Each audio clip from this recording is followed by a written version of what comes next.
ઓમ શ્રી ગણેશાય નમઃ. જય શ્રી કૃષ્ણ મિત્રો.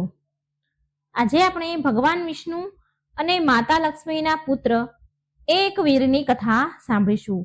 મિત્રો, કહેવાય છે કે ભગવાન વિષ્ણુ અને માતા લક્ષ્મીના પુત્રની એક વાર કથા સાંભળે છે જે કોઈ, એક વીરની જે ગાથા સાંભળે છે તે મનુષ્યના બધા જ પાપ ધોવાઈ જાય છે અને ઘરમાં ધનની લક્ષ્મીજીની કૃપા વરસે છે. દરેક મનુષ્યને તેના જીવન કાળમાં એકવાર આ કથા જરૂર સાંભળવી જોઈએ. આનાથી મનુષ્યનું જીવન સફળ થાય છે એવું માનવામાં આવે છે. કહેવાય છે કે ભગવાન વિષ્ણુએ અને માતા લક્ષ્મી એ તેમના અંશ પુત્રનો પરિત્યાગ કરી દીધો હતો. ભગવાને તેમના પુત્રનો ત્યાગ કેમ કર્યો, શા માટે કર્યું અને એમના પુત્રનું પાલન પોષણ કોણે કર્યું, તેમના પુત્રના વિવાહ કોની સાથે થયા, એ બધી જ રહસ્યની વાત મિત્રો આ વાર્તામાં આપણે સાંભળીશું. માટે વિડીયો અંત સુધી સાંભળજો, મારી સાથે જોડાયેલા રહેજો. જો તમે આ વિડીયો સાંભળી જ રહ્યા છો મિત્રો તો આ વિડીયોને અધૂરો ન છોડતા. પૂરી કથા એક વીરની ભગવાન વિષ્ણુ અને માતા લક્ષ્મીના પુત્ર એક વીરની કથા સાંભળવાથી જીવનમાં સુખ, સમૃદ્ધિ, શાંતિ આવે છે. માં લક્ષ્મીની અપાર કૃપા એના પર વરસે છે અને આ કથા સાંભળનાર પરમ ભાગ્યશાળી કહેવાય છે. તો મિત્રો સાંભળીએ આપણે કથા. આ કથા સાંભળનાર વ્યક્તિને ધન્ય માનવામાં આવે છે. આ કથા સાંભળવાથી મનુષ્ય સ્વર્ગની પ્રાપ્તિ કરે છે અને તેના ઘરમાં ભગવાન વિષ્ણુ અને માતા લક્ષ્મીના આશીર્વાદ હંમેશા રહે છે. ચાલો સાંભળીએ ભગવાન વિષ્ણુ અને માતા લક્ષ્મીના પુત્ર એક વીરની કથા. ઓમ નમો ભગવતે વાસુદેવાય. જય મા લક્ષ્મી. એક વાર ભગવાન વિષ્ણુ સુંદર ઘોડાનું રૂપ ધારણ કરી વૈકુંઠથી ચાલી નીકળ્યા. જ્યાં માતા લક્ષ્મી એક ઘોડીનું સ્વરૂપ ધારણ કરીને તપસ્યા કરી રહ્યા હતા. ભગવાન વિષ્ણુ ત્યાં પહોંચ્યા. મા લક્ષ્મી ત્યાં પહેલેથી જ બિરાજમાન હતા ઘોડી સ્વરૂપમાં. તો મા લક્ષ્મીની દ્રષ્ટિ ભગવાન વિષ્ણુ પર પડી તો એ તરત જ ઓળખી ગયા કે આ મારા પતિદેવ સાક્ષાત ભગવાન વિષ્ણુ છે. મારા પર કૃપા કરવા ઘોડાનું રૂપ ધારણ કરીને અહીં પધાર્યા છે. મા લક્ષ્મીની આંખોમાં ખુશીના આંસુ આવી ગયા. યમુના અને તમસા નદીના સંગમને લોકો પવિત્ર માને છે. એ જ સ્થાન પર ભગવાન વિષ્ણુ અને માતા લક્ષ્મીજીનું મિલન થયું. ત્યારે ઘોડી સ્વરૂપમાં અશ્વ સ્વરૂપમાં લક્ષ્મીજી ગર્ભવતી થયા અને ત્યાં તેમણે એક અનુપમ સર્વગુણ સંપન્ન સુંદર પુત્રને જન્મ આપ્યો. પછી ભગવાન વિષ્ણુએ મા લક્ષ્મીને હસીને કહ્યું કે દેવી લક્ષ્મી, હવે તમે આ અશ્વનું રૂપ ત્યાગી દો અને દિવ્ય રૂપ ધારણ કરી લો. આપણે બંને આપણું દિવ્ય શરીર ધારણ કરીને પાછા વૈકુંઠમાં જઈશું. હે લક્ષ્મીજી, તમારા દ્વારા જન્મ આપેલ આ પુત્ર અહીં જ રહેશે. ત્યારબાદ માં લક્ષ્મી અને શ્રી હરિએ તેમનું દિવ્ય રૂપ ધારણ કર્યું અને એક વિમાન પર બિરાજમાન થયા. ત્યારે દેવતાઓએ તેમના પર પુષ્પ વર્ષા કરી અને યશગાન કર્યા. ભગવાન તેમના પરમ ધામ પધારવા ઈચ્છતા હતા. ભગવતી લક્ષ્મીએ શ્રી હરિને કહ્યું, હે નાથ, આ બાળકને પણ સાથે લઈ લઈએ. હું આનો ત્યાગ નહીં કરી શકું. પ્રભુ, તમારા સમાન ક્રાંતિયુક્ત આ પુત્ર મને પ્રાણથી પણ વધારે પ્રિય છે. હે મધુસૂદન, આપણે આપણા પુત્રને પણ સાથે વૈકુંઠમાં લઈ જઈએ. ત્યારે શ્રી હરિ બોલ્યા, હે પ્રિય, આ અવસર પર ખેદ પ્રગટ કરવો તમારા માટે અવાંછિત છે. લક્ષ્મીજી કહે છે, આ નિર્જન વનમાં મારા આ પુત્રને કોણ સંભાળશે પ્રભુ? તો લક્ષ્મી નારાયણ ભગવાન વિષ્ણુએ કહ્યું કે આ બાળક આનંદપૂર્વક અહીં રહી શકે છે, કેમ કે આના ભરણ પોષણની વ્યવસ્થા પહેલેથી જ થઈ ચૂકી છે. લક્ષ્મી દેવી, આની વ્યવસ્થા પહેલેથી થઈ ચૂકી છે. હે લક્ષ્મી, આ પુત્રને ત્યાગવા પાછળનું જે પ્રધાન કારણ છે એ હું તમને હવે કહું છું. ધ્યાનપૂર્વક સાંભળો. ભૂમંડળ પર યયાતિના વંશમાં તુર્વસુ નામના એક રાજા છે. એના પિતાએ એમનું લોક પ્રસિદ્ધ નામ હરિવર્મા રાખ્યું છે અને આ સમયે હરિવર્મા પુત્રની ઈચ્છા માટે પવિત્ર તીર્થમાં તપસ્યા કરી રહ્યા છે. એમને તપ કરતા પૂરા 100 વર્ષ વીતી ગયા છે. હે દેવી, એ રાજા હરિવર્મા માટે મેં આ પુત્ર ઉત્પન્ન કર્યો છે. હે લક્ષ્મીજી, રાજાની પાસે જઈ આપણે તેને આ સ્થાન પર મોકલીશું. હે પ્રિય, પુત્રની અભિલાષા રાખવા વાળા એ નરેશને આપણું બાળક આપણે સોંપી દઈશું. એ સ્નેહપૂર્વક આને તેના ઘરે લઈ જશે અને એ જ આનું પાલન પોષણ કરશે. આવી રીતે ભગવાન વિષ્ણુએ લક્ષ્મીજીને આશ્વાસન આપીને તથા બાળકની રક્ષાનો પ્રબંધ કરીને ભગવાન વિષ્ણુ ઉત્તમ વિમાનમાં બેસીને શ્રી લક્ષ્મીજી સાથે વૈકુંઠ પધારે છે. ત્યાર પછી ત્યાં ચંપક નામના એક વિદ્યાધર ત્યાં આવી પહોંચ્યા. તેની સાથે મદરાસા નામની સુંદર એની પત્ની પણ સાથે હતી. જે વનમાં ભગવાન વિષ્ણુએ એમનો પુત્ર મૂક્યો છે, એ વનમાં આ ચંપક નામનો એક વ્યક્તિ આવે છે. ફરતા ફરતા ઉત્તમ રથમાં બેસીને તે ત્યાં આવી ગયા. તેમણે જોયું કે ત્યાં એક અનુપમ બાળક પૃથ્વી પર પડેલું છે અને ત્યાં બીજું કોઈ પણ સહારો નથી લાગતો, એનો કોઈ દેખાતું નથી. દેવ સમાન એની ક્રાંતિ છે અને ભગવાનનો પુત્ર આનંદથી રમી રહ્યો હતો. એટલે ચંપકે રથમાં ઉતર્યો, રથ ઉભો રાખ્યો અને રથમાંથી ઉતરીને એ બાળકને ઉઠાવી લીધો અને ગળે લગાડ્યો. એ સમયે તેની ખુશીનો પાર ન હતો, માનો કે કોઈ નિર્ધનને ધન મળી ગયું હોય. કામદેવની તુલના સમાન એ બાળક જન્મથી જ અત્યંત મનમોહક હતો. ચંપકે બાળકને ઉઠાવી તેની પત્ની મદલાસાને સોંપી દીધો. મદનાલસાને સોંપી દીધો. હવે મદનાલસાએ જ્યારે એ બાળકને જોયો તો એ પણ બહુ ખુશ થઈ ગઈ. તેના આનંદનો કોઈ પાર ન રહ્યો, આનંદની સીમા ન રહી. વારંવાર તે બાળકના મુખ પર વાલ કરે છે, ચુંબન કરે છે અને હૃદયથી લગાડે છે. ત્યારે એ બોલી કે આ બાળક કોનું હશે? આપણે આ બાળકને આપણી સાથે લઈ જઈએ. ત્યાર પછી એ બંને પતિ પત્ની તે બાળકને લઈને રથમાં બેસી ગયા. ત્યારે મદનલાલસાએ તેના પતિને પૂછ્યું કે ભારે મનથી કહ્યું, હે સ્વામી, આ બાળક કોણ હશે? આ બાળકને વનમાં કોણે આવી રીતે છોડી દીધું હશે? લાગે છે કે ભગવાન શંકરે, માનો કે ન માનો, ભગવાન શંકરે મને આ પુત્ર પ્રદાન કર્યો છે. ત્યારે એના પતિ ચંપકે કહ્યું, હે પ્રિય, ઇન્દ્ર સર્વજ્ઞ પુરુષ છે. હું હમણાં જઈને એને પૂછું છું કે આ બાળક દેવતા છે, ગંધર્વ છે કે કોણ છે? એની પાસેથી આજ્ઞા મેળવીને જ આ વનમાંથી મળેલા આ બાળકને મારો પુત્ર બનાવીશ.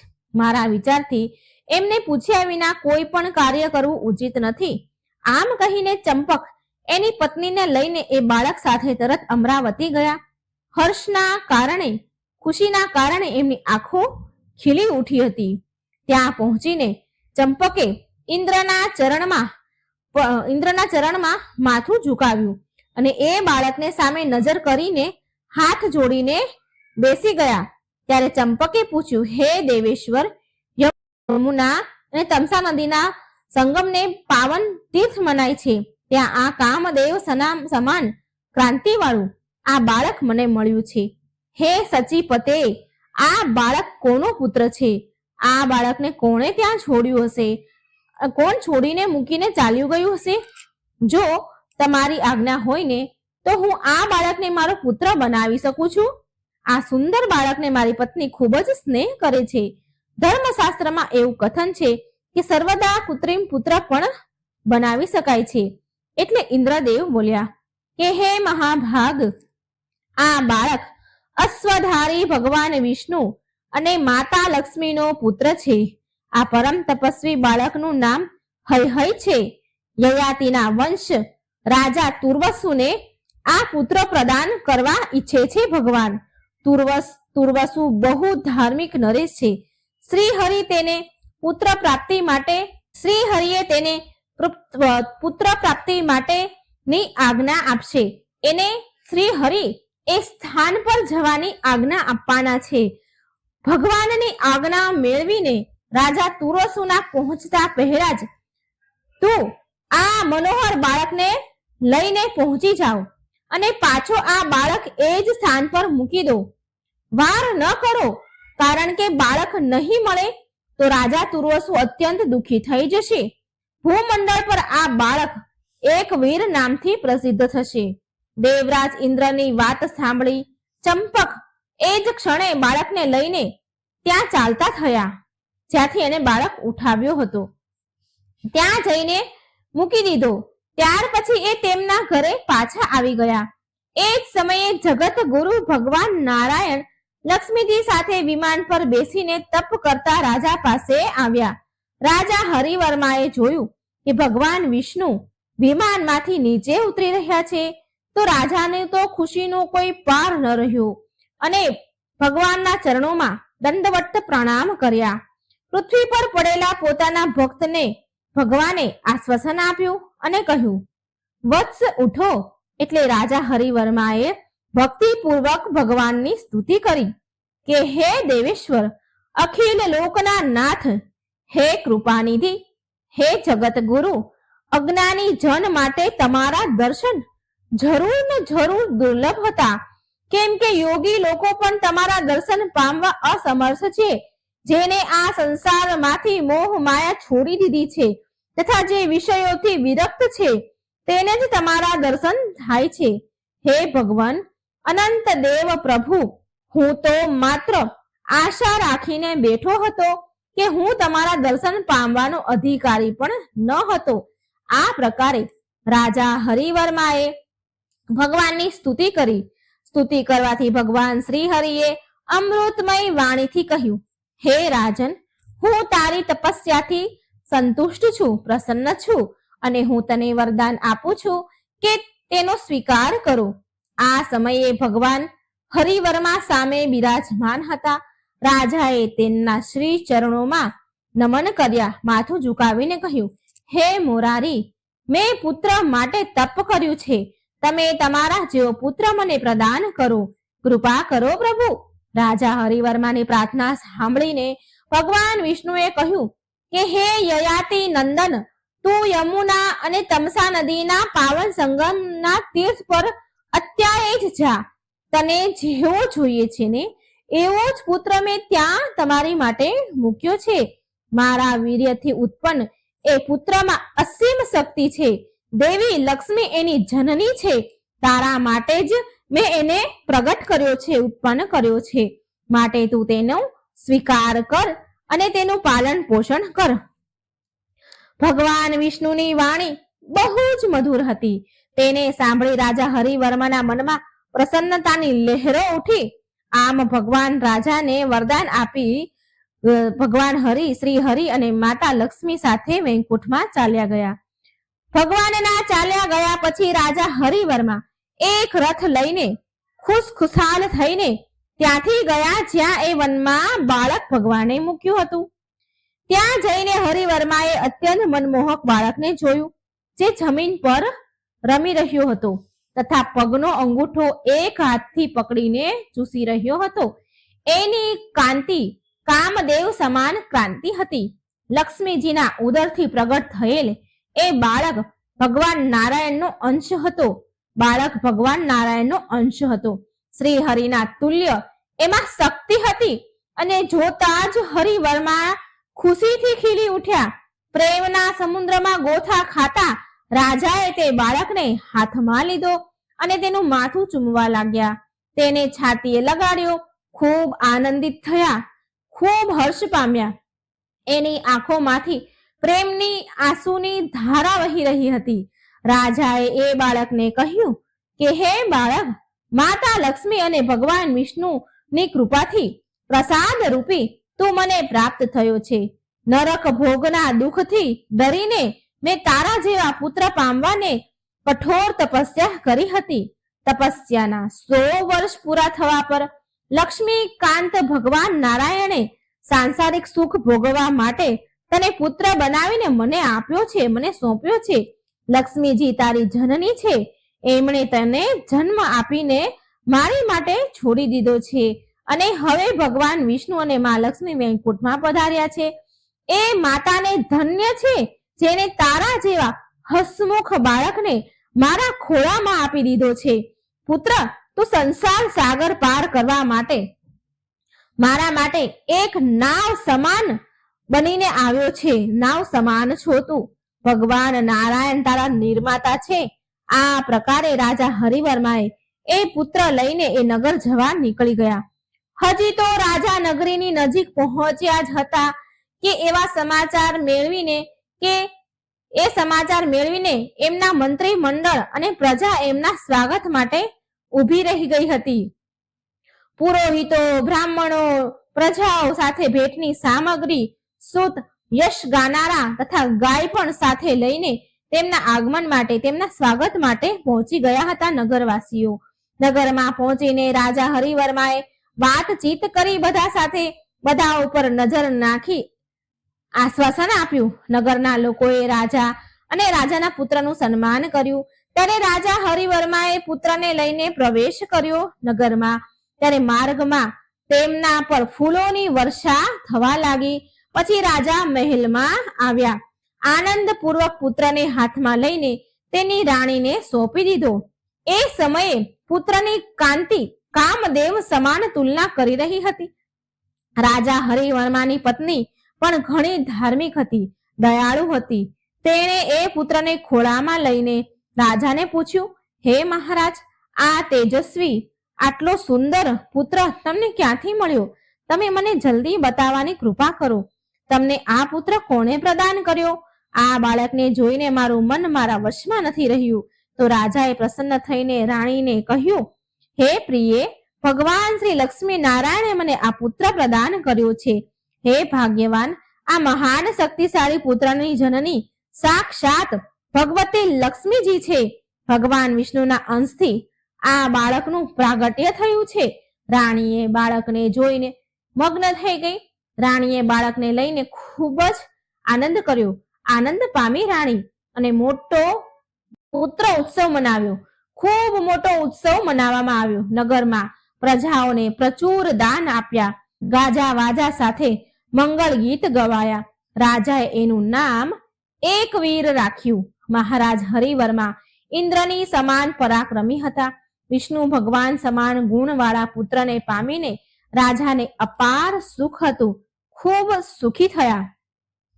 હવે પિતૃઋણથી પણ એ મુક્ત થઈ ગયા હતા.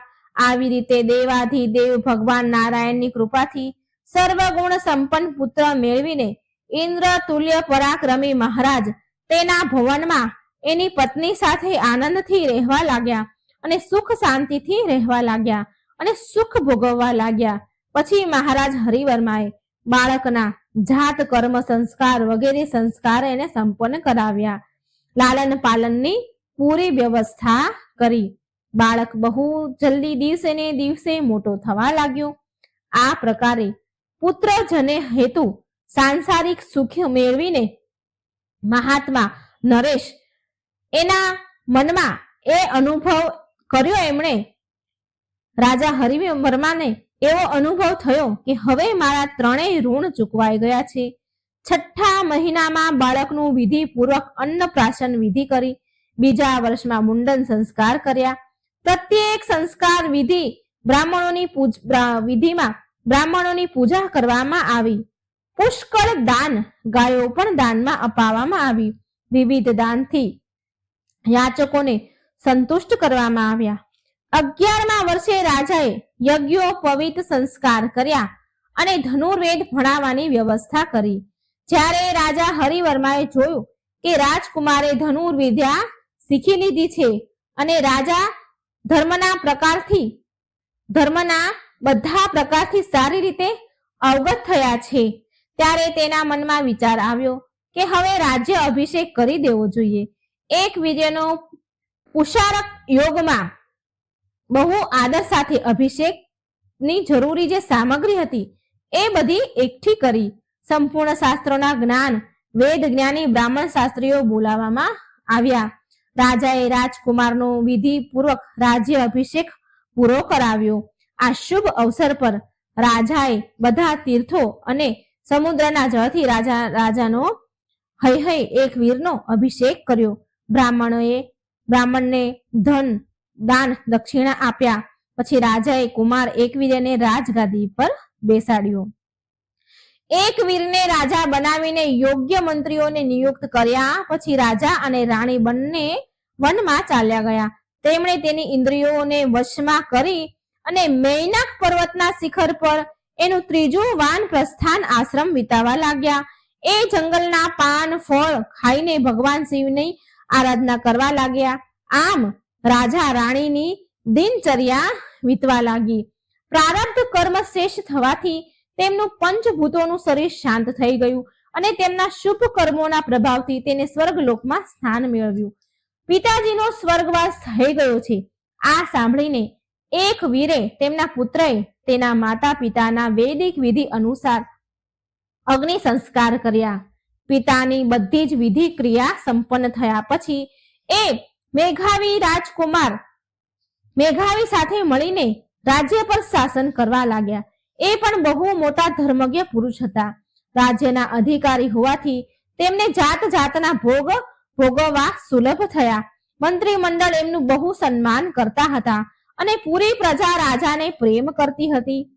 એક સમયની વાત છે કે પ્રતાપી રાજા એકવીર તેમના મંત્રી કુમાર સાથે ઘોડા પર સવાર થઈને ગંગાના તટ પર ગયા. ત્યાં ફળ ફૂલોથી લથપથ વૃક્ષો શોભી રહ્યા હતા. કોયલની મધુર ગુંજ, મધુર અવાજ અને ભમરાની ગણગણાટ વૃક્ષોની અનુપમ શોભા વધારતી હતી. ત્યાં મુનિઓના અનેક દિવ્ય આશ્રમ હતા, જ્યાં વેદ ધ્વનિ ગુંજી રહી હતી. હવનના ધુવાડાથી આકાશ ભરેલું હતું અને બહુ સુંદર સુગંધ આવી રહી હતી. જ્યાં તા હરણના નાના નાના બચ્ચાઓ છલાંગ મારી રહ્યા હતા. ત્યાં અનાજની ક્યારીઓ ભરેલી હતી. ગોવાળો ખેતરોની રક્ષા માટે ઉભા હતા. કમળોથી સુશોભિત બહુ બધા સરોવર મનને લોભાવનારા હતા. અશોક, ચંપા, કટહલ, બકુલ, તલ, લીમડો, પારિજાત, તાલ, તમાલ વગેરે વૃક્ષો તેમની દ્રષ્ટિમાં પડ્યા અને કમળના ફૂલોની બહુ સુંદર સુગંધ આવી રહી હતી. વાતાવરણ મહેકી રહ્યું હતું. ત્યારે રાજા એકવીરે જોયું કે ત્યાં બાગમાં કમળ સમાન નેત્રવાળી સુંદર કન્યા બેસીને રડી રહી છે. એના શરીરની કાંતિ સુવર્ણ હતી. મનોહર લાંબા કાળા વાળ હતા. શંખ સમાન હોઠ તો જાણે એવા લાગતા હતા કે જાણે ગુલાબ હોય. કમર પતલી હતી. નાસિકા પણ બહુ સુંદર હતી. તેમના બાકી બધા અંગ પણ મનોહર હતા. એ તેની સખીથી વિખૂટી પડીને અત્યંત વિલાપ કરી રહી હતી અને તેની આંખોમાંથી આંસુની ધારા વહી રહી હતી. જંગલમાં જોર જોરથી ફૂટીને રડી રહી હતી. ત્યારે રાજા એકવીર તેની પાસે જઈને તેના રડવાનું કારણ પૂછ્યું. રાજાએ એકવીરે કહ્યું કે તમારો પરિચય આપો. હે સુંદરી, તમારા પિતા કોણ છે એ તો બતાવો. તમે કોણ છો? તમે ગંધર્વ અને દેવતાની કન્યા તો નથી. તમારા રડવાનું શું કારણ છે અને આ નિર્જન વનમાં એકલા કેમ છો? તમને એકલી અહીં કોણ મૂકી ગયા? આ સમયે તમારા પિતા કે પતિ ક્યાં છે? હવે તમે મારી સામે મને તમારા દુઃખનું કારણ કહો. હું બધા જ પ્રકારે તમારા દુઃખ દૂર કરવાની કોશિશ કરીશ. હે સુંદરી, નિશ્ચિત મારા રાજ્યમાં કોઈને પણ દુઃખ નથી સતાવતું. ના ચોરનો ભય છે, ના રાક્ષસનો. હું આ ભૂમંડળનો નરેશ છું. મારા શાસનકાળમાં ભયંકર ઉત્પાતો હોવા એ અસંભવ છે. ક્યાંય પણ કોઈને વાઘ કે સિંહ એક કણ માત્ર પણ નુકસાન નથી પહોંચાડતા. મારા રાજ્યમાં તો તમે અસહાય થઈને કેમ દુખી છો? તમને શેનું દુઃખ છે? દેવી, જગતમાં પ્રાણીઓ મનુષ્યનો અત્યંત કઠિન દુઃખને દૂર કરવું એ મારું પ્રધાન કર્તવ્ય છે. હું બહુ તત્પરતાથી પાલન કરું છું. હે સુંદરી, હે સુંદર નારી, બતાવો કે તમને શું પીડા છે. તમારું દુઃખ જરૂર દૂર થશે. આ પ્રકારે એક વીર રાજાએ મધુર વાણીમાં કહ્યું અને આ મધુર વાણી સાંભળીને કોયલ કંઠી કન્યા બોલી કે હે રાજન, સાંભળો, હું મારા શોકનું કારણ કહું છું તમને. હે રાજન, વિપત્તિ હું જ છું તો પ્રાણીઓ કેમ રડે? હે મહાબલી, હું તમને મારા રડવાનું કારણ કહું છું, મારા દુઃખનું કારણ કહું છું. તમારા રાજ્યથી અન્ય એક પરમ ધાર્મિક રાજા છે. એમનું નામ રેવ્યુ છે. તેમની પત્ની રૂપરેખા નામથી પ્રસિદ્ધ છે. રાજાને કોઈ સંતાન નથી. રાણી રૂપરેખા એ કારણે બહુ દુઃખી રહેતા હતા. એમને કોઈ સંતાન ન હતા. રાણી રૂપરેખા બહુ સુંદર હતા, કાર્યમાં કુશળ, પતિવ્રતા અને સંપૂર્ણ શુભ લક્ષણોથી સંપૂર્ણ હતા. પુત્રના ન હોવાથી દુઃખી થઈને રૂપરેખાએ તેના પતિ રાજાને કહ્યું કે હે સ્વામી, મારા આ જીવનનું શું પ્રયોજન છે? આ વ્યર્થ જીવનને ધિક્કાર છે કે સંતાનહીન વાંજણી સ્ત્રી આ જગતમાં ક્યારેય સુખ નથી પામતી. આ પ્રકારે રાજાની પત્ની દુઃખી થઈ રહી હતી અને આ પ્રકારે પત્નીથી પ્રેરણા મેળવીને રાજા રેવ્યએ ઉત્તમ પુત્રેષ્ઠી યજ્ઞ કરવા માટે તૈયાર થઈ ગયા હતા. તેમણે યજ્ઞ માટે વિશેષ બ્રાહ્મણોને બોલાવ્યા. પછી વિધિપૂર્વક યજ્ઞ સંપન્ન કર્યા. પુત્રની અભિલાષાથી એ રાજાએ શાસ્ત્રોના કહ્યા પ્રમાણે પશુ, ધન, દાન પણ આપ્યા. યજ્ઞમાં નિરંતર ઘીની આહુતિઓ આપવામાં આવી. અગ્નિદેવ બહુ ઝડપથી પ્રભાવિત થઈ રહ્યા હતા. ત્યાર પછી યજ્ઞમાંથી એક સુંદર કન્યા નીકળી. એ બહુ શુભ લક્ષણોથી પૂર્ણ હતી, સર્વગુણ સંપન્ન હતી. જ્યારે મનોહર કન્યા અગ્નિમાંથી પ્રગટ થઈ ત્યારે બ્રાહ્મણોએ જે હવન કરાવી રહ્યા હતા તેમણે તેની પાસે બેસાડી દીધી. ત્યારબાદ સુંદર કન્યાને લઈને રાજાને કહ્યું કે હે રાજન, તમે આ પુત્રીને લઈ લો, સ્વીકારો. આ કન્યા બધા જ ઉત્તમ લક્ષણોથી સંપન્ન છે. હવન કરતા સમયે અગ્નિમાંથી આ કન્યાની ઉત્પત્તિ થઈ છે. આ એવી જણાય છે કે માનો કે હીરા મોતીની શેર હોય. જગતમાં આ કન્યા એકાવલી નામથી પ્રસિદ્ધ થશે. હે ભૂપાલ, પુત્રની તુલના કરવા વાળી આ કન્યાને પામીને તમે સુખી થશો.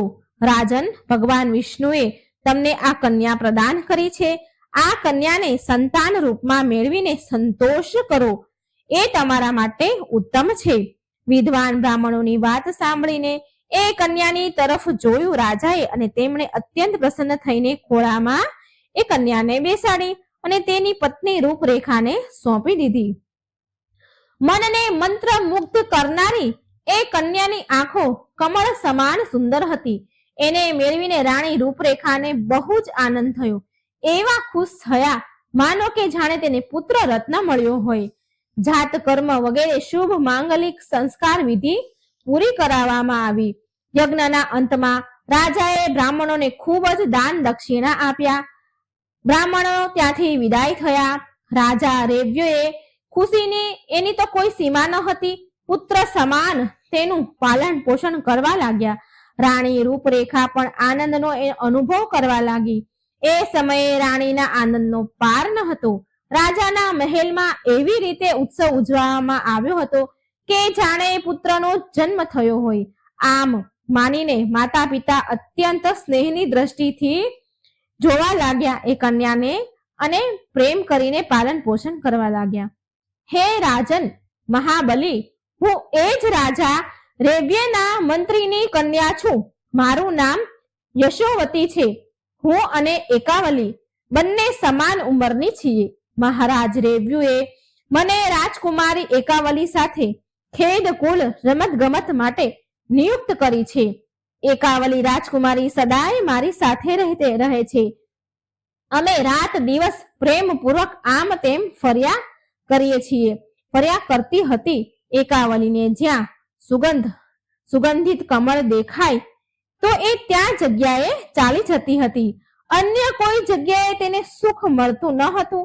એક સમયની વાત છે. ગંગાના તટ પર બહુ દૂર કમળ ખીલેલા હતા.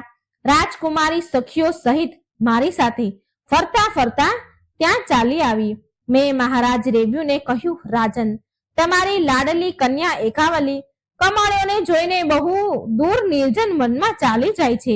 એટલે તેના પિતા રાજા રેવ્યએ તેની કન્યા એકાવલીને દૂર જવા માટે ના કહી દીધી. સાથે તેમણે ઘરે બહુ બધા જળાશય તૈયાર કરાવ્યા અને તેમાં કમળ લગાવ્યા. કમળ ખીલી ગયા. કમળની ચારે બાજુ ભમરા ગુંજી રહ્યા હતા. આટલા કમળો હોવા છતાં પણ રાજકુમારી બહાર ચાલી જતી હતી. એ સમયે રાજા રેબ્યએ આજ્ઞાથી બહુ બધા રક્ષક સૈનિકો લઈને તેની સાથે જતા હતા. બહુ બધા સૈનિકો નિયુક્ત કર્યા હતા તેની સાથે જવા માટે. તો હું અને બીજી સખીઓ પણ એની સાથે રહેતી હતી. આ પ્રકારે હે રાજન, આ પ્રકારે એ સુંદર રાજકુમારી મનોરંજન માટે ગંગાના તટ પર નિરંતર આવતી જતી રહેતી હતી. તો એક સમયની વાત છે. સુંદર એકાવલી રાજકુમારી પ્રાતઃકાળ તેની સખીઓ સાથે મહેલથી નીકળી પડી. તેની ઉપર ચવર ઢોળાઈ રહ્યા હતા. રક્ષકોની બહુ જ પૂરી વ્યવસ્થા કરવામાં આવી હતી. હે રાજન, એ સુંદર રાજકુમારી સાથે ચાલવા વાળા રક્ષક પૂરી રીતે સાવધાન હતા. હું પણ એની સાથે જ હતી. સુંદર કમળ જોઈને મનોરંજન માટે રાજકુમારી અહીં આવી હતી. બહુ બધી સખીઓ હતી. જ્યારે હું અને એકાવલી રમવામાં વ્યસ્ત હતી એ સમયે અકસ્માત રૂપ એક પ્રચંડ દાનવ ત્યાં આવી ગયો. એનું નામ કાલકેતુ હતું. બહુ બધા રાક્ષસ એની સાથે હતા. એ બધા રાક્ષસોની ભુજાઓ પરિધો, તલવાર, ગદા, ધનુષ્ય, બાણ અને તોમરોથી સુશોભિત હતા.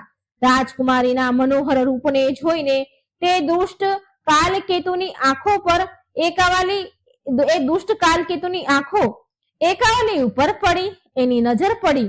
હે રાજન, એ જ સમયે મેં એકાવલીને કહ્યું કે હે કમળનયની, જો આ દાનવ આવી રહ્યો છે માટે આપણે સૈનિકો પાસે ચાલ્યા જઈએ. રક્ષણ કરવા વાળા સૈનિકો આપણી રક્ષા કરશે. હે રાજન, અમે આમ વિચાર કરી જ રહ્યા હતા કે ત્યારે ત્યાં કાલકેતુ હાથમાં વિશાળ ગદા ઉઠાવીને અમારી પાસે આવી ગયો. દાનવના પ્રભાવથી સૈનિકો દૂર હટી ગયા. ત્યારે કમળનયની એકાવલી એ આ રાક્ષસના હાથમાં આવી ગઈ. એના હાથમાં આવી ગઈ, પકડાઈ ગઈ. એ સમયે રાજકુમારીના હૃદયમાં અત્યંત વ્યાકુળતા છવાઈ ગઈ. તે ધ્રુજવા લાગી અને તે રડવા લાગી. મેં એ દાનવ કાલકેતુને કહ્યું કે તું રાજકુમારીને છોડી દે. હું તારી સાથે આવા તૈયાર છું. મેં એવું કહ્યું. એના બદલે તું મને લઈ જા. પરંતુ એણે મારી એક વાત ન સાંભળી અને એ એકાવલીને લઈને એ દૈત્ય ચાલ્યો જાય છે. રક્ષકોએ કહ્યું, ઉભા રહો, ઉભા રહો. સૈનિકોએ ઘણું કહ્યું પણ સૈનિકોની વાત પણ એને ન માની અને સૈનિકોએ દૈત્યને રોક્યા. એટલે ભયંકર લડાઈ થઈ, યુદ્ધ છેડાયું. એ દૈત્યની સાથે યુદ્ધ કરવાથી બહુ બધા સૈનિકો મૃત્યુ પામ્યા. મહાબલી દૈત્ય કાલકેતુએ બધા રક્ષકોને મારી નાખ્યા. એ રાજકુમારી તેના અધિકારમાં આવી ગઈ. ત્યાર પછી દાનવોની સેના સાથે એ રાજકુમારીને લઈને તે દૈત્ય તેના નગરમાં ચાલ્યો જાય છે. કાળકેતુના પકડમાં આવેલી રાજકુમારી ખૂબ જ રડી રહી હતી. એની પાછળ પાછળ હું પણ જઈ રહી હતી. એ જ્યાં જ્યાં જાય ત્યાં હું જતી હતી. મારો અભિપ્રાય એવો હતો, મારું કહેવું કે માનવું એવું હતું કે મારી સખી એકાવલી મને જોશે ને તો એને થોડી ધીરજ થશે, શાંત થશે, ધીરજ ધારણ કરી શકશે. અને થયું પણ એવું જ. જ્યારે સખી એકાવલીએ મને જોઈ તો એને હૃદયમાં થોડી શાંતિ થઈ, એને હિંમત આવી. પછી હું રાજકુમારી પાસે ચાલી ગઈ, તેની સાથે સાથે ગઈ, વાતો કરવા લાગી એની સાથે. રાજન, મારી સખી એકાવલી દુઃખથી અત્યંત ગભરાઈ ગઈ હતી. એના શરીરમાંથી પરસેવો પડી રહ્યો હતો. આંખો લાલ થઈ ગઈ હતી, હોઠ સુકાઈ ગયા હતા. આ બાજુ કાલકેતુએ મને કહ્યું કે તારી સખી એકાવલી ડરી ગઈ છે. તું એને આશ્વાસન આપી મારો સંદેશ કહે. હે પ્રિયે, મારું નગર સ્વર્ગ સમાન સુખદાયી છે. હવે તું એની સમીપ આવી જ ગઈ છે તો એને તું કહી દે હું એનો દાસ બની ગયો છું. તો પછી તું આટલી કરુણા સાથે કેમ વિલાપ કરી રહી છે? તું એને સમજાવ, તું એને કહી દે કે હું એનો દાસ બની ગયો છું. તું આટલી કરુણા સાથે વિલાપ ન કર. હે કમળનયની, તું શાંત થઈ જા, સ્વસ્થ થઈ જા. આ પ્રકારે કહીને એ દૂર આત્મા કાળ કેતુએ મને પણ એકાવલી પાસે બેસાડીને ઉતાવળે તેને ઉત્તમ રથમાં બેસાડીને તેની મનોહર નગરીમાં લઈ ગયો. બહુ મોટી ભારે સેના એની સાથે હતી. એ દૈત્યનું મુખ એનું મુખ એટલું ખુશ હતું કે જાણે કમળ ખીલ્યું હોય. એ એટલો આનંદ પામી રહ્યો હતો એકાવલીને લઈને. ત્યાં પહોંચીને એ દાનવે મને અને એકાવલીને એક ભવ્ય ભવનમાં રોકી દીધા, ત્યાં ઉતાર્યા. એ ભવનની રક્ષા માટે બહુ બધા રાક્ષકો નિયુક્ત કર્યા હતા. બહુ બધા રાક્ષસો હતા. એ પહેરેદાર કરી રહ્યા હતા. રાજન, હવે તમે બીજા દિવસની વાત સાંભળો. કાલ કેતુએ મને કહ્યું કે તારી સખી એકાવલી મારાથી ડરી ગઈ છે.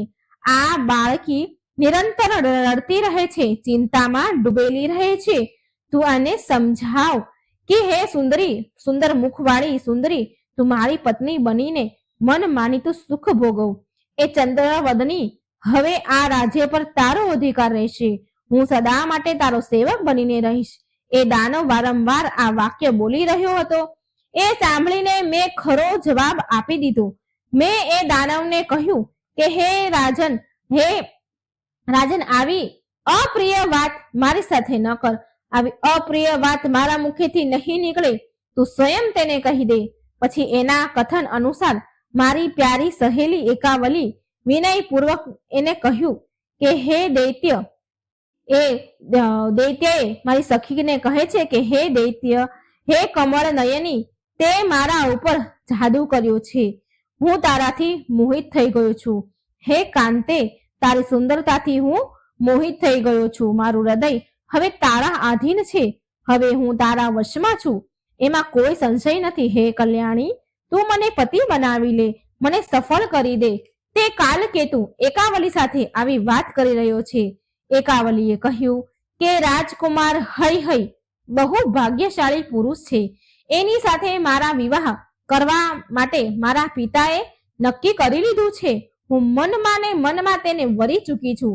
એટલે એક કન્યા માટે સનાતન ધર્મનું પાલન કરવું અનિવાર્ય છે.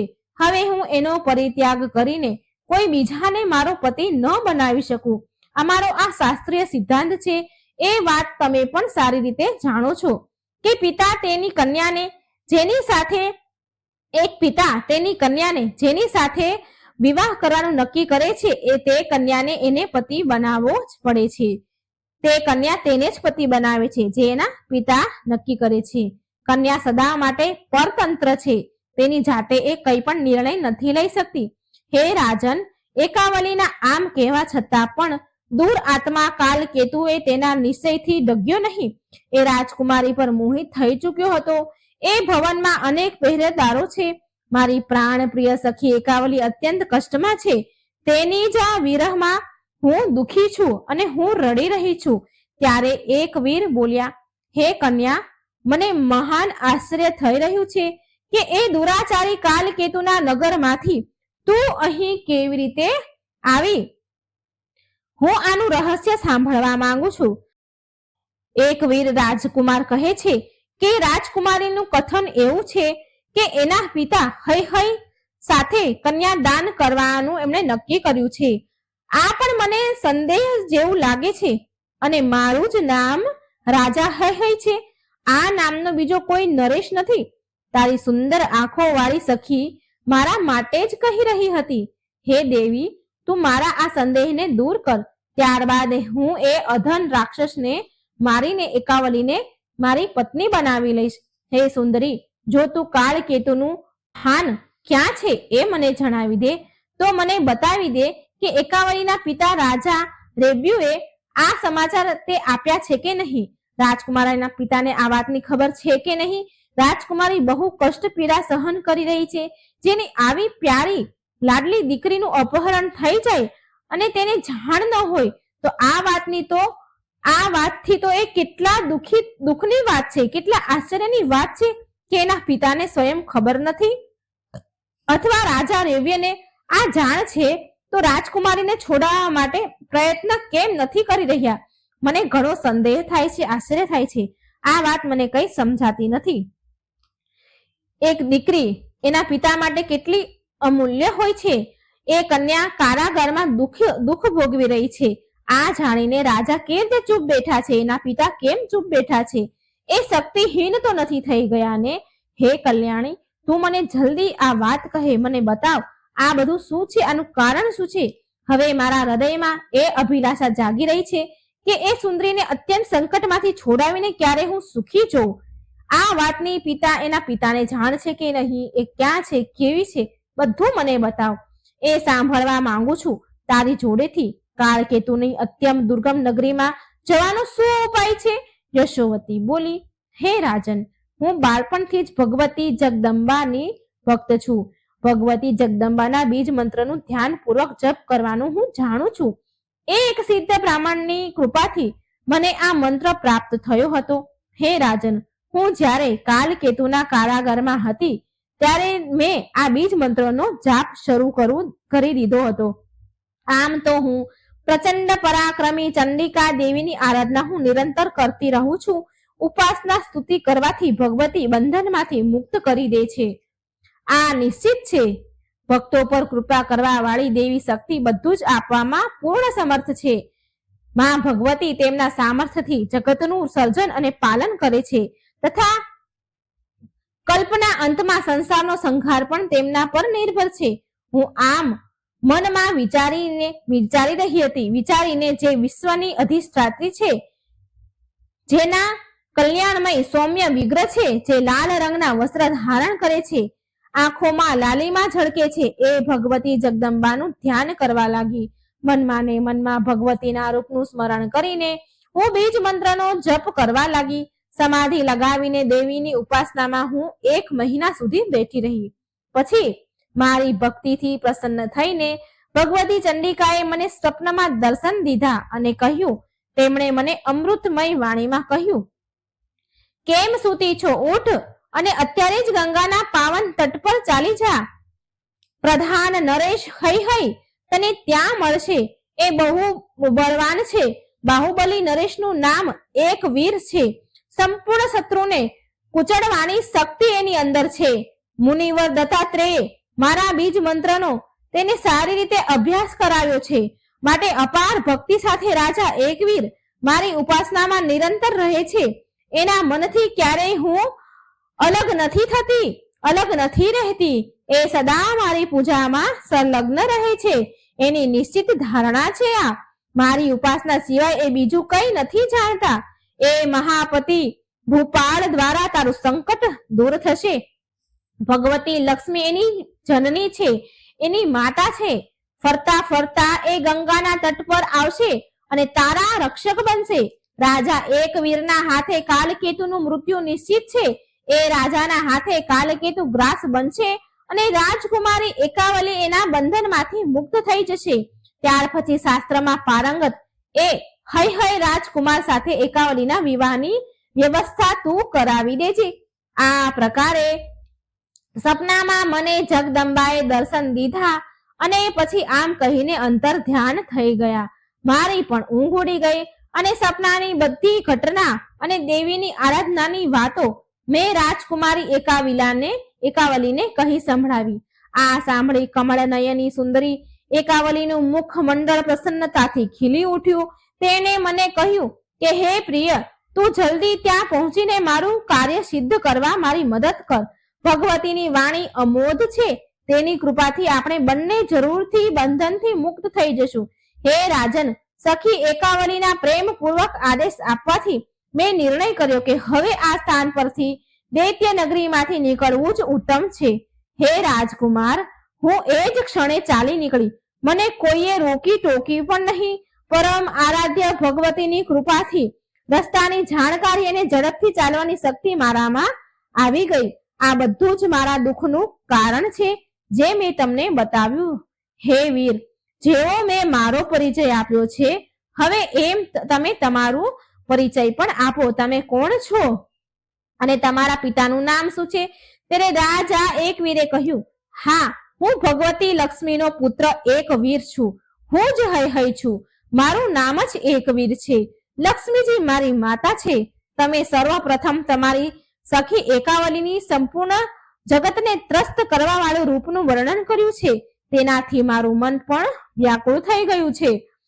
તમે જે કહ્યું કે કાળકેતુ દૈત્ય સામે એકાવલીએ કહ્યું કે એકાવલીએ એવું કહ્યું કે હું હઈ હઈને વરણ કરી ચૂકી છું, તેના સિવાય બીજા કોઈને હું સ્વીકાર નહીં કરું. આ વાત નિશ્ચિત છે હે યશોવતી રાજકુમારી. ના આ કથનથી હું વધારે તેનો દાસ બની ગયો છું. હે શાંતિ, મને બતાવો કે હવે મારે શું કરવું જોઈએ. હે સુલોચની દુરાત્મા કાળકેતુના નગરથી, હે હું બિલકુલ અજાણ છું, હું એને નથી જાણતો, એના નગરથી હું અજાણ છું.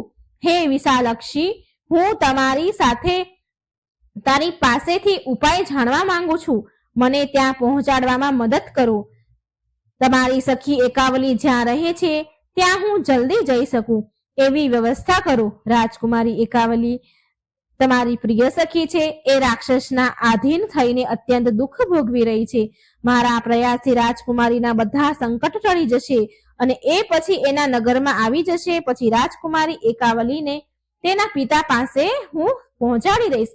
રાજા રેવ્યુને તેની પુત્રીના વિધિ વિધાનથી વિવાહ મારી સાથે કરાવી દેશે. હે પ્રેમ વદે, તમારા સંયોગથી મારી મનગમતી વાતો પૂરી થઈ શકે છે, માટે તમે જલ્દીથી જલ્દી કાળકેતુની નગરી બતાવીને મારું પરાક્રમ જોઈ લો.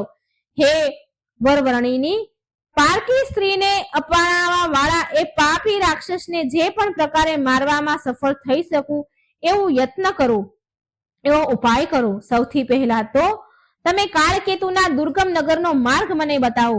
રાજકુમાર એક વીરની વાત સાંભળીને યશોવતી ખુશીથી ઝૂમી ઉઠી. એટલે કે એને સારું લાગ્યું, એટલે કે એ બોલી કે હે રાજન, ભગવતીનો બીજ મંત્ર સિદ્ધ પ્રદાન કરવા વાળો છે, સિદ્ધિ પ્રદાન કરનારો છે. તમે પહેલા તેની દીક્ષા લઈ લો, ત્યાર પછી હું તમને કાળકેતુની નગરી જ્યાં બહુ બધા રાક્ષસો પહેરો ભરે છે તે બતાવીશ. હે મહાભાગ, ત્યાં મારી સાથે જવા માટે તમે તૈયાર થઈ જાઓ અને સાથે વિશાળ સેના પણ તૈયાર કરી લો, કેમ કે ત્યાં યુદ્ધ થવાની નિશ્ચિત સંભાવના છે. કાલકેતુ બહુ મોટો પરાક્રમી દૈત્ય છે, બહુ બધા બળવાન રાક્ષસો તેની સાથે હોય છે, માટે મંત્રનો અભ્યાસ કરીને જ તમે મારી સાથે ચાલી શકશો. બીજ મંત્રનો અભ્યાસ કરીને જ ચાલી શકશો. હું પાપી કાલકેતુની નગરી તમને બતાવવાની પૂરી કોશિશ કરીશ.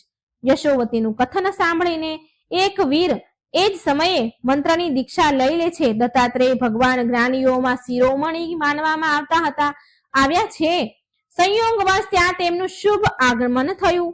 તેમણે જ યોગેશ્વરીના મહામંત્રનો ઉપદેશ એક વીરને આપ્યો હતો. ભગવતીના આ મંત્રને ત્રિલોકી તિલક કહેવાય છે. આ મંત્રના પ્રભાવથી રાજા એક વીરને બધું સર્વત્ર જાણવાની યોગ્યતા પ્રાપ્ત થઈ ગઈ. કાળકેતુના અત્યંત દુર્ગમ નગર માટે તરત જ પ્રસ્થાન કરી ગયા. એ નગર રાક્ષસોથી ભરાઈ ગયું હતું, માનો કે સંપૂર્ણ પાતાળ રક્ષા કરી રહ્યું હોય. યશોવતી અને એક વીર એક વિશાળ સેના સાથે પહોંચી ગયા ત્યાં કાલકેતુના નગરમાં. કાલકેતુના દૂતો ભયથી ગભરાઈ ગયા. બહુ જોરથી બૂમો પાડતા કાલકેતુ પાસે પહોંચ્યા. એ સમયે કાલકેતુ દૈત્ય એકાવલી પાસે બેસીને પ્રાર્થના કરી રહ્યો હતો. દૂતોએ ત્યાં જઈને કહ્યું, હે રાજન, આ કામિની સાથે આવનારી એની સખી યશોવતી નામક એક સ્ત્રી આવી રહી છે. તેની સાથે એક રાજકુમાર છે. મહારાજ, ખબર નહીં કે એ ઇન્દ્ર પુત્ર જયંત છે કે શંકર પુત્ર કાર્તિકેય છે. એક મોટી ભારે સેના લઈને બળ અને અભિમાનમાં ચૂર થઈને એ અહીં આવી રહ્યો છે. હે રાજન, તમે સાવધાન થઈ જાઓ, યુદ્ધનો અવસર આવી ગયો છે. એ દેવપુત્ર સમાન છે, તેની સાથે યુદ્ધ કરો. આ કમળનયની સાથેનો સ્નેહ છોડી દો. હે રાજન, શત્રુ સેના નજીક આવી ગઈ છે, માત્ર 3 યોજન દૂર રહી છે. તમે જલ્દી સાવધાન થઈ જાઓ. દુંદુભીન વગાડવાની આજ્ઞા આપો. દૂતોની વાત સાંભળી કાલકેતુ ક્રોધથી લાલ થઈ ગયો અને બેભાન થઈ ગયો, મૂર્છિત થઈ ગયો. ત્યાર પછી ભાનમાં આવ્યો. એટલે ત્યાર પછી તેની પાસે રાક્ષસ છત્રધારી સૈનિકો વિદ્યમાન હતા. ત્યાર પછી તેણે સૈનિકોને કહ્યું કે તમે બધા અસ્ત્ર શસ્ત્ર લઈને શત્રુની સામે જાઓ. એ સમયે રાજકુમારી એકાવલી અત્યંત દુઃખી થઈ અને વ્યવસ્થા પૂર્વક તેની પાસે બેઠી હતી. કાલકેતુએ કહ્યું કે હે સુંદરી કમળનયની, આ કોણ આવી રહ્યું છે? તારા પિતા છે કે બીજો કોઈ પુરુષ છે? તને લેવા માટે સેના સહિત આવનારાનો સાચો પરિચય મને આપો. તારા પિતા વિરહ પામીને તારાથી દૂર થઈને દુઃખી થઈને શું લેવા માટે આવી રહ્યા છે? જો મને ખબર હશે કે આ તમારા પિતા છે તો હું તેની સાથે યુદ્ધ નહીં કરું. તેમને સાદર અને આદર સાથે ઘરે બેસાડીશ. રત્ન શસ્ત્ર અને ઘોડા ઉપહાર આપીશ. મારા ઘરે પધારવા પર તેની અતિથિ સત્કાર કરાવીશ. પરંતુ જો કોઈ બીજો રાજા હશે તો હું એમને તીક્ષ્ણ બાણોથી મારી નાખીશ. મારામાં અપાર બળ છે, મને કોઈ જીતી શકતું નથી. મારા આ પ્રભાવને જાણીને કયો મૂર્ખ અહીં આવ્યો છે? ક્યાં મૂર્ખનું અહીં આગમન થયું છે? આ સાંભળીને એકાવલી બોલી, હે મહાભાગ, આટલે ઉતાવળે કોણ આવી રહ્યું છે એ હું નથી જાણતી. હજી સુધી કોઈને પણ ખબર નથી કે હું અહીં તમારા બંધનમાં છું. ના મારા પિતા છે કે ના મારા ભાઈ આવ્યા છે. બીજું જ કોઈ મહાન પુરુષ પરાક્રમી હોય એવું લાગે છે. અને ક્યાં ઉપદેશથી આવી રહ્યા છે હું એ નથી જાણતી. એટલે કાલકેતુ બોલ્યા, આ તમારી સખીનું કોઈ ષડયંત્ર છે. એ જ એ વીર સાથે લઈને આવી રહી છે. કમળનયની, તમારી આ સખી આ કાર્યમાં બહુ કુશળ છે એવું જણાય છે. એ ક્યાં ગઈ હતી અને એ કોને સાથે લઈને આવી રહી છે? હજી કાલકેતુ અને એકાવલી વચ્ચે વાતચીત ચાલી રહી હતી કે દૂતોએ આવીને કહ્યું કે મહારાજ, શત્રુ નજીક આવી ગયા.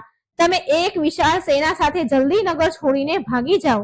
આ વાત સાંભળી મહાબલી કાલકેતુ તરત રથ પર સવાર થઈને નગરમાંથી નીકળી પડ્યા. એટલામાં એક